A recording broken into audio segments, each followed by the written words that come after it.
Avant que la science spatiale soit développée, certains considéraient la Bible comme un mythe. Mais aujourd'hui, la science prouve que la Bible est un fait.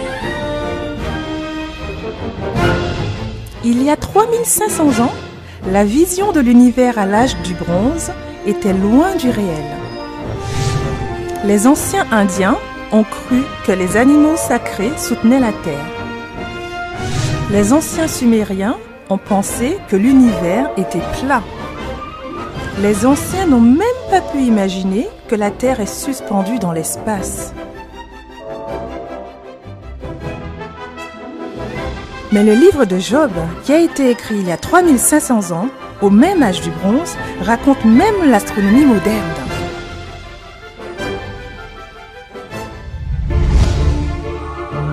Il suspend la Terre sur le néant. La Bible décrit la Terre tout comme elle a pris la photo du satellite.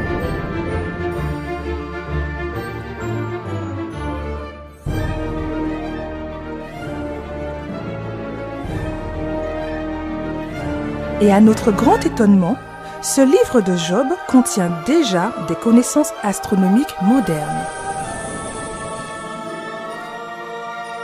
Dans cet âge moderne, c'est le sens commun que la Terre flotte dans l'espace. Mais est-ce que c'était aussi le sens commun à l'âge du bronze ?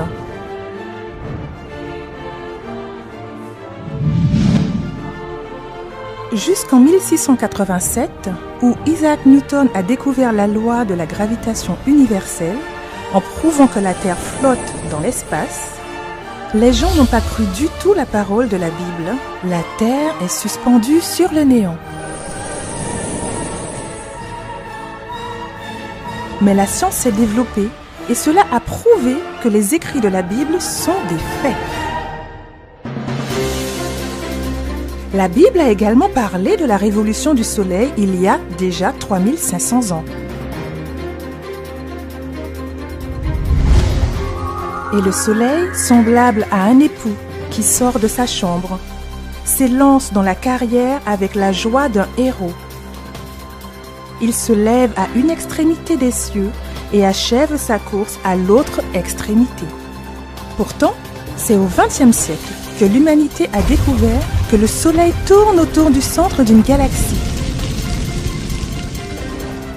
L'astronome Bertil Lindblad a prouvé que le Soleil tourne à une vitesse d'environ 250 km par seconde.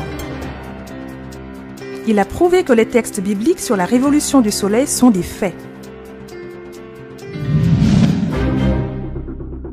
Il y a 3500 ans, la Bible a correctement décrit la structure interne de la Terre.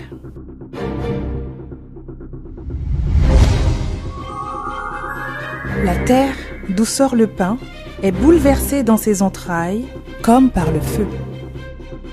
Il s'agit de la connaissance de base des sciences de la Terre. Il y a un lac de feu au-dessous de la Terre où nous sommes debout. Cependant, jusqu'au XIXe siècle, les gens ont considéré comme absurdes les paroles de Dieu, selon lesquelles il y a un lac de feu dans la Terre. C'est parce que la structure interne de la Terre a été découverte au XXe siècle.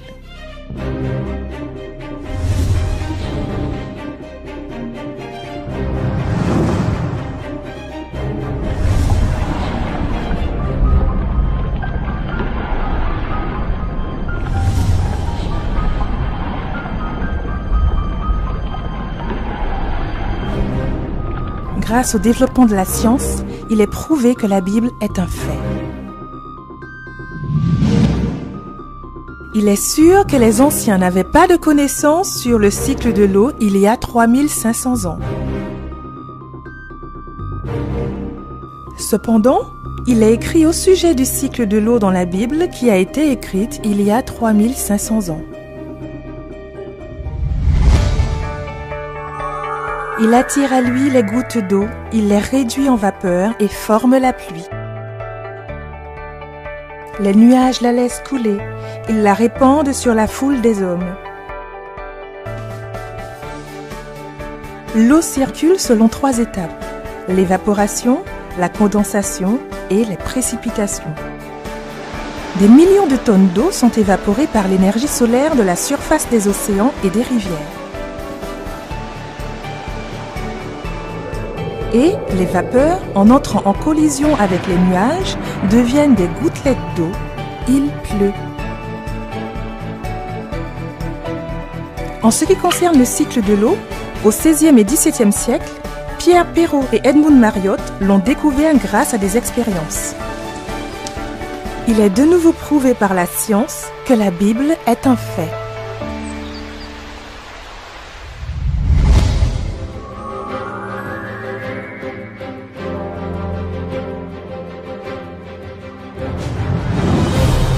Par la science, de grands scientifiques de l'histoire ont été absolument convaincus que Dieu existe et que la Bible est un fait.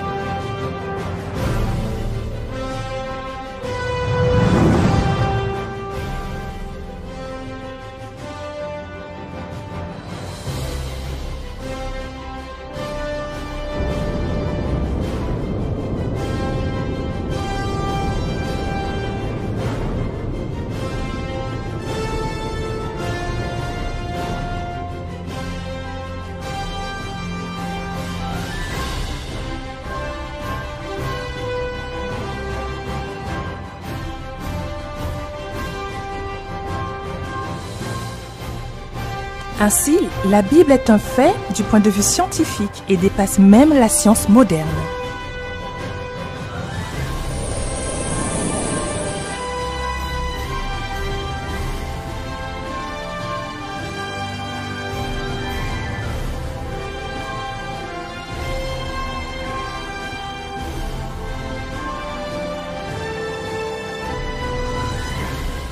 Nous devons croire à la Bible, parce qu'elle est le seul livre qui nous conduit au salut.